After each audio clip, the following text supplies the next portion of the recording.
Aku berdehem, membuat tangan Nabila yang tengah mengelap kening Sony terhenti. Dua orang berlainan jenis itu menoleh ke arahku dengan ekspresi yang berbeda. Sony dengan raut kagetnya dan Nabila dengan seringai menyebalkan. Dia senang aku memergoki mereka yang seperti sepasang kekasih, saling membantu, saling memberikan perhatian. Namun sayangnya aku sama sekali tidak cemburu. Otakku berpikir, berusaha berpikiran jernih, meskipun hati sedikit emosi.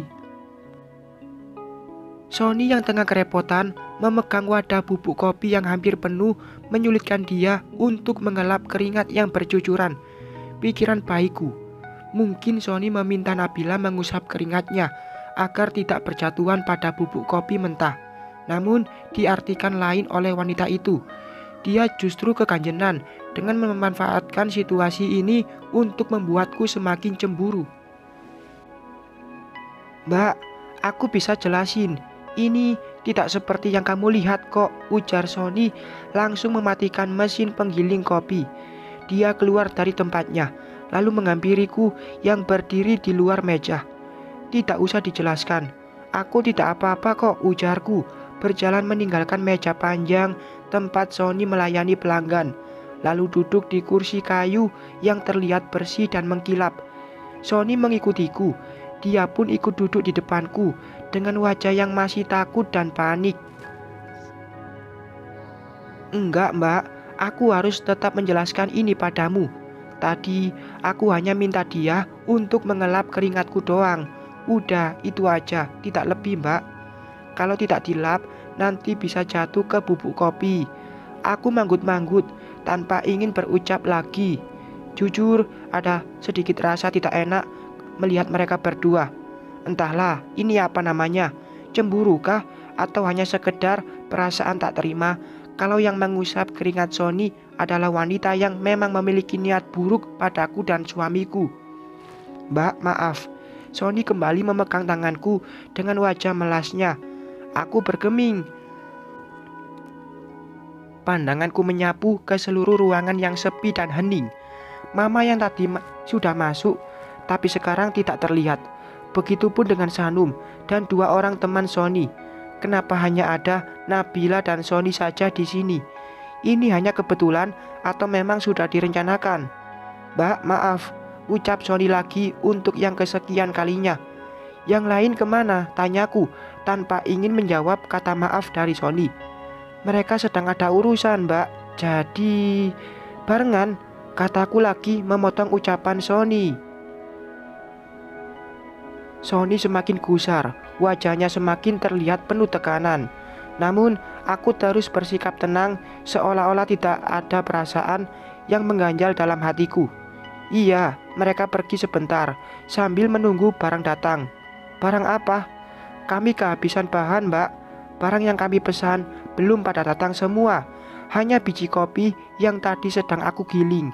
Makanya kedai tutup untuk sementara sampai barang dan bahan kami lengkap." Sony menjelaskan dengan begitu rinci. "Kenapa tidak dari kemarin pesannya? Sayang banget kalau harus tutup, padahal lagi laris banget kan?" Sony mengangguk. "Iya, Mbak. Biasanya kami memang pesan bahan 1 minggu sekali. Tapi karena pengunjung semakin meningkat, membuat kami jadi melupakan stok dan lebih fokus pada pengunjung. Alhasil kami kebablasan." Hening kembali. Mataku menoleh sebentar pada Nabila yang saat ini menggantikan pekerjaan Sony. Benarkah dia menyukai Sony? Atau dia disuruh Mas Sandi? Apa aku harus membicarakan pesan-pesan yang dikirim Nabila pada Sony? Jika aku mengadu, takutnya Sony akan bersikap buruk pada Nabila. Akibatnya, kedai ini tidak lagi berjalan mulus akibat dua anggota yang saling bermusuhan. Aku tidak mau menghancurkan usaha suamiku itu. Namun, aku juga tidak mau menghadapi Mas Sandi seorang diri. Aku butuh Sony yang juga harus hati-hati dalam bertindak. Jangan sampai termakan skenario kakaknya itu. Pusing kepala ini terus memikirkan masalah yang tiada habisnya. "Mbak, kamu masih marah?" tanya Sony lagi setelah beberapa saat saling diam. Aku menggelengkan kepala. Enggak, Sony. Apa aku terlihat seperti orang marah? Aku balik bertanya. Ya tidak, tapi kediamanmu kuanggap sebagai ungkapan perasaan marah. Demi Tuhan, aku tidak ada apa-apa dengan Nabila. Hubunganku dengan dia benar-benar hanya sebatas rekan kerja saja, tidak lebih. Sony meyakinkan diriku. Kalau sebenarnya Nabila suka sama kamu gimana? Sony menyipitkan mata ke arahku. Kemudian dia terkeket dengan menutup mulutnya dengan punggung tangan yang terkepal. Mana mungkin? Kan seandainya Son, dia lebih muda dan cantik loh. Aku menggodanya. Enggak ngaruh. Di mataku, kamu lebih cantik dan muda. Apalagi dengan dandanan seperti ini, Mbak. Wah, udah deh, gak ada lawan. Gombal, kataku. Mengusap wajah Sony, tapi tanganku malah langsung diambil dan dikejupnya. Aku menarik tangan darinya saat melihat mata Nabila mengarah pada kami. Kemudian dengan sengaja aku mengusap kening Sony yang masih ada keringat di sana. Pria berkemeja hitam itu tersenyum lebar saat tanganku membelai wajahnya. Sengaja aku melakukan itu untuk melihat ekspresi wajah Nabila. Dan benar saja dugaanku, dia langsung pergi, tidak melanjutkan pekerjaannya. Lain kali jangan terlalu dekat. Bukankah sekarang kamu sudah beristri? Ujarku membuat mata Sony melebar. Mbak cemburu, ujarnya. Bukan masalah cemburu atau tidak, Son. Ini hanya untuk berjaga-jaga saja.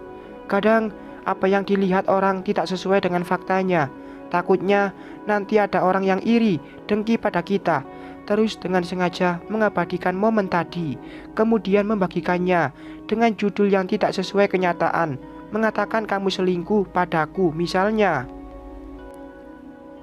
Kita kan tidak tahu mana orang yang benar-benar peduli dan mana orang yang pura-pura peduli. Padahal dengki, ujarku memberikan pemahaman. Sony tersenyum begitu manis, lalu dia menganggukkan kepala ke arahku. Setelah beberapa saat mengobrol dengan Sony, Mama datang bersama putriku. Aku mempertanyakan mereka yang masuk belakangan. Ternyata mereka ke taman dulu untuk berfoto ria.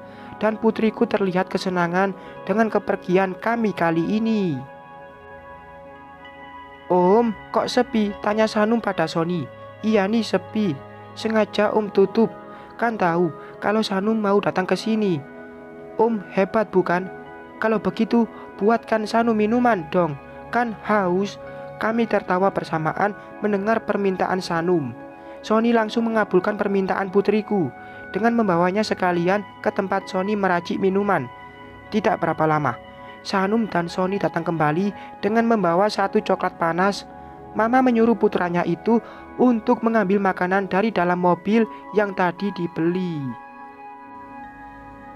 Kenapa sepi banget? Kata kamu rame, Num. Mama bertanya dengan setengah berbisik. Aku pun menjelaskan seperti yang tadi Sony jelaskan kepadaku. Mama manggut-manggut. Tadi dia pun berdecak kesal. Mama bilang harusnya Sony dan teman-temannya sigap dalam urusan bahan pangan. Jika memungkinkan, Mama juga memberikan saran untuk menambah lagi pegawai agar tidak keteteran. Sony yang sudah bergabung bersama kami, dia pun mendengarkan nasihat Mama dan akan membicarakannya dengan yang lain. Mobil box berhenti di depan kedai. Sony yang tahu itu barang pesannya langsung ke depan untuk mengambil dan membawanya ke belakang. Datangnya mobil bertepatan dengan datangnya Miranda dan Satria. Kedua teman Sony itu langsung membantu membawa barang ke belakang, termasuk aku yang tidak ingin diam saja. Sudah lama datang, Mbak? Tanya Miranda setelah semua barang pesanan sampai pada tempatnya. Enggak, Mir, baru beberapa menit yang lalu. Habis dari mana? Aku balik bertanya. Dari sekolahan adik, Mbak.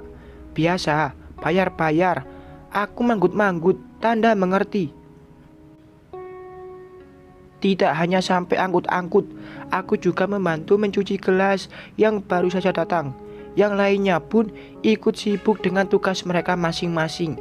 Tak terkecuali Nabila yang datang dengan kebisuannya. Aku dibuat tidak mengerti dengan wanita itu. Saat mengirimkan pesan padaku, dia terlihat seperti anak yang berani, bahkan terkesan tidak tahu malu. Tapi di sini dia tidak menunjukkan keberaniannya itu. Dia lebih banyak diam, tidak seperti Miranda yang terus berceloteh riang. Di antara berempat ini hanya Sony yang sudah nikah. Aku kembali bertanya. Iya mbak, dia doang yang berani nikah. Tak tanggung-tanggung, kakak iparnya diembat. Kakak sopan lu, ujar Miranda menyenggol Sony yang fokus pada mesin penggiling biji kopi.